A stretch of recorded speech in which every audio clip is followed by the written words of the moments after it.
Hey guys, it's Aaron Respect. We're going to be going through and rating all the best Halo 3 map remakes we could find in Halo Infinite. Let's get started. Kicking things off with the fan favorite, The Pit. Arguably one of the most iconic maps from Halo 3 era. Whether you've played ranked, custom games, or even hopped into Social Slayer, chances are you have some memories here. We've seen multiple versions of this map, and after some discussion and testing, we've ultimately landed on this one to be featured in the video, and honestly, it just feels right. The scale is spot on, the sightlines are crisp, and even the smaller details like the classic training targets popping on the walls bring back that nostalgic feel.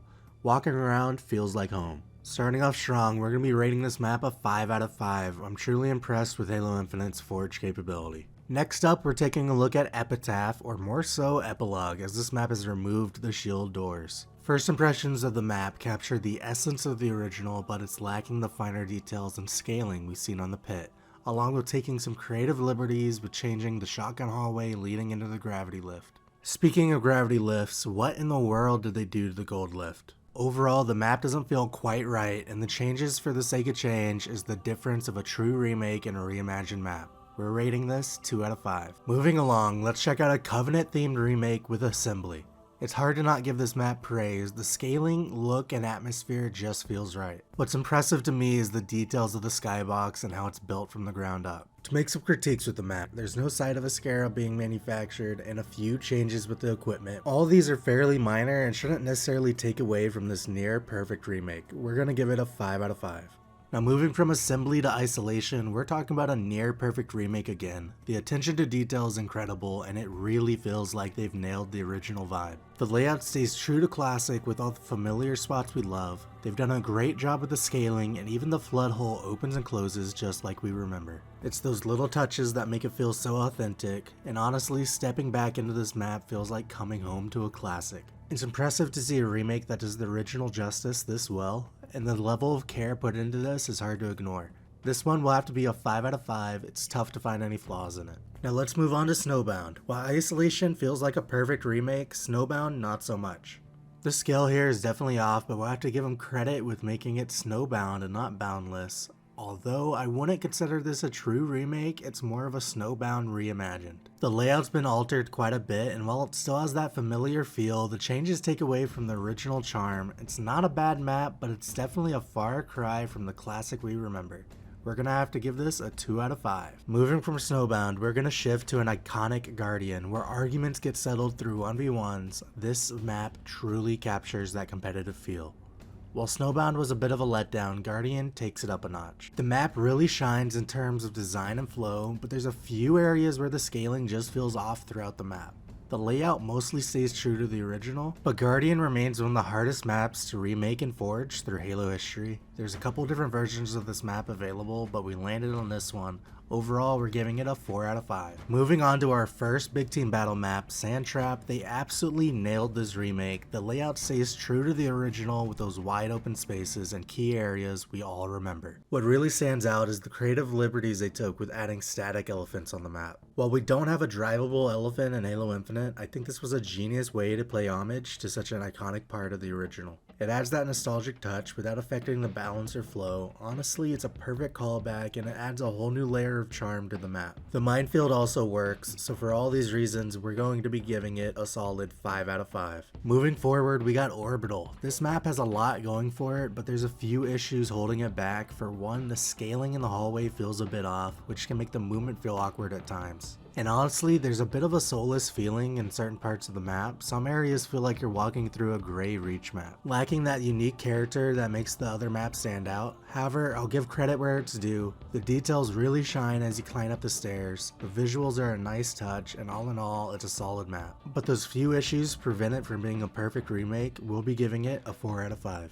Next up, we got Last Resort. It's a beautiful map, no doubt, with stunning visuals that capture the essence of the original. But when it comes down to the faithfulness of a remake, it falls short in a few key areas. While some creative liberties were taken, they don't always land the way they should. The bridge leading to the wheels dropped at the start of the map. The back catwalk behind Froman is missing. There's a fruit stand in the shotgun area.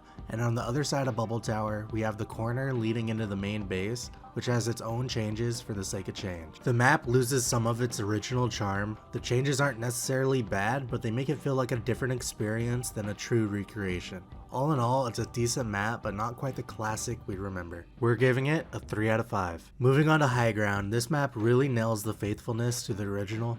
There's little to no change in the layout, and it truly feels like you're stepping back into a classic. That said, there's a few small issues, like some of the angles feeling just a bit off with the trees interfering. It's not a huge problem, but it can throw off the flow in certain areas. Still, the map design and overall feel stay true to what made High Ground so iconic. With that being said, we're giving it a 4 out of 5. Moving on to Narrows. Narrows has a rich history and has been a fan favorite for years. You can expect a few different versions of this map, but we chose this one as it felt closest to the original. The map has faced some serious challenges when it comes to being remade throughout the years. The tight corridors, the bridge, overall flow makes it a difficult map to capture perfectly, and it shares similar difficulties as Guardian in that regard. Some maps just have that perfect balance that's hard to replicate, but this remake does an excellent job of staying true to the original. Would only really critique the overall grayness of the map, which is why we're going to give it a 5 out of 5. Moving on to a map you may not expect to make the list, and we're honestly surprised it received a Forge remake. Edge. Now I actually believe this map will play well and fit right in with the Halo Infinite Sandbox. Overall it stays true to the original with just a few slight changes like the pillar in the middle. I'm going to be lenient on that change because it's easily fixable if they decide to remove it. But aside from that, the map visually looks near identical to the original, which is impressive. It's a solid remake, and for all these reasons, we're giving it a 5 out of 5. Next up, we have a Forge map recreated with Forge.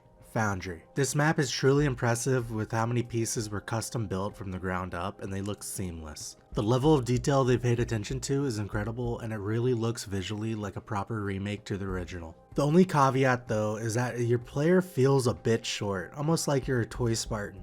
This is due to everything being scaled up to fit the Halo Infinite Sandbox. And while it's not a huge deal, it does hold the map back a bit. Still, with everything that it does right, we're going to give it a 4 out of 5. Now the next map we're looking at is Construct, and it runs into a similar issue as Foundry. It makes you feel small compared to the original version. The scaling here is noticeably different, and some jumps, like from the rockets to the street, seem almost impossible without hitting a curb slide, which really shows it was built to fit Halo Infinite Sandbox. That being said, it's not a deal breaker, but it does change the flow of movement compared to what we remember. Visually, this map is really impressive. The attention to detail and the way they've updated the design to make it feel fresh without losing that iconic look of the original.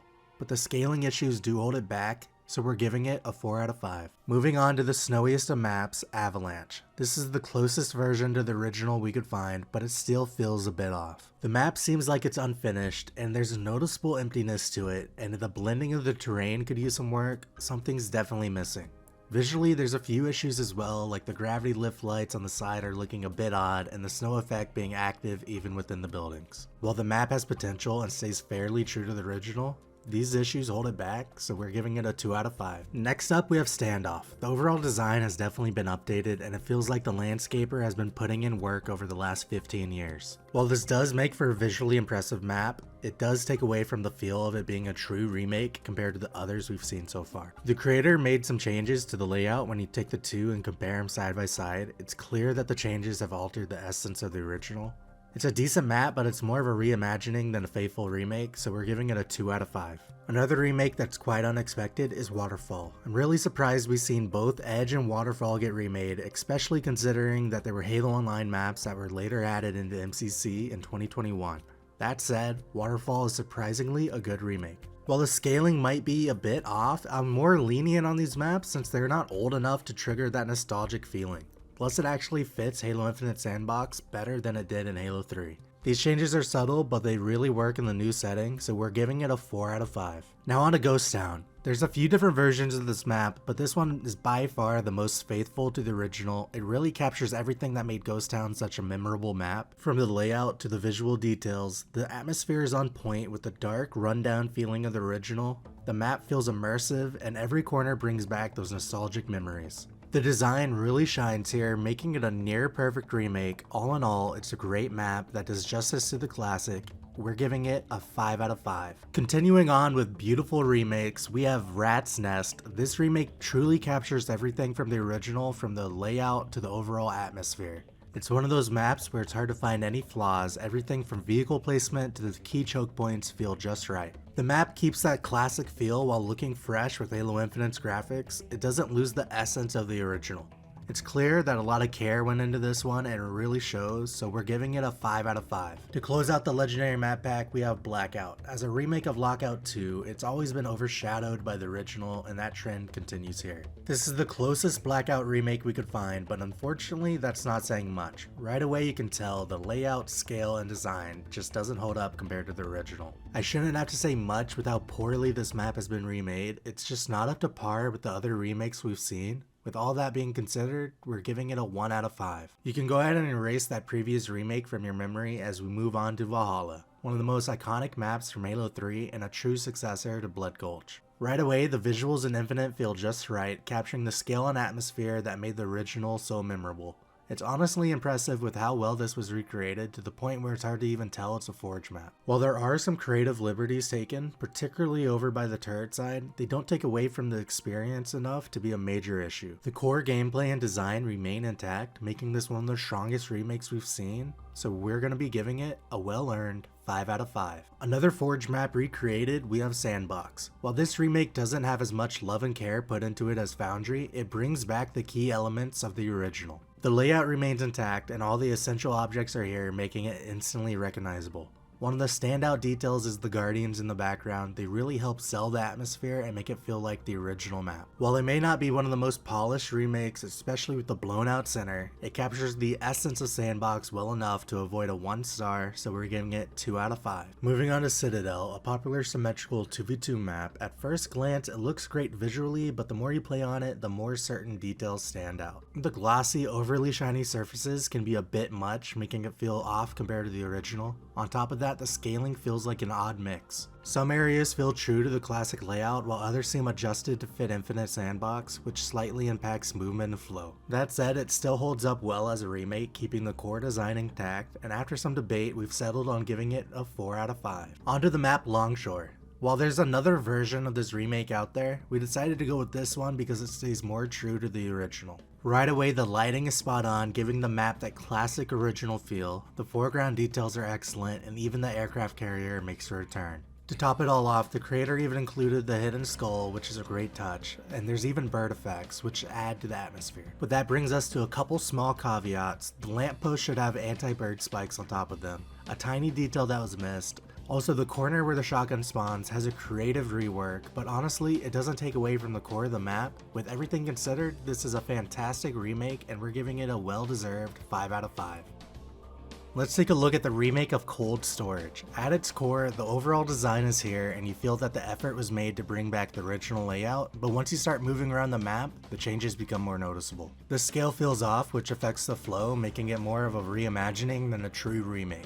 And on top of that, the atmosphere is just too dark, which takes away from the clarity and readability that made the original work so well. While I feel like it plays decently and keeps the general structure intact, these issues hold it back from being a top tier remake, so we're giving it a 3 out of 5. Before we get into our last map, Heretic, we're going to talk about Icebox, which was a new addition in MCC along with Edge and Waterfall. As Icebox is a remake of Turf from Halo 2, we don't have a faithful remake to show for the Halo 3 counterpart. Similar issue we came across with Heretic, there's not a map titled Heretic, as Midship is the name it's more famously known as, so we're going to showcase the map Midship in its place. Let's hop into Heretic, a map that has been beautifully remade with an impressive level of detail. Right away it feels just like the original, capturing the tight, symmetrical design that made it such a staple for competitive play. The structure, the flow, and even the atmosphere is all spot on. If there is one small critique, is that the lighting might be a bit too dark in certain areas, but honestly it doesn't take away from how well this map has been recreated. It's a faithful, polished remake. With that said, we're giving it a well-earned 5 out of 5. To crown the best remake, let us know in the comments below, and if you want to see more, don't forget to like and subscribe. We'll see you in the next one.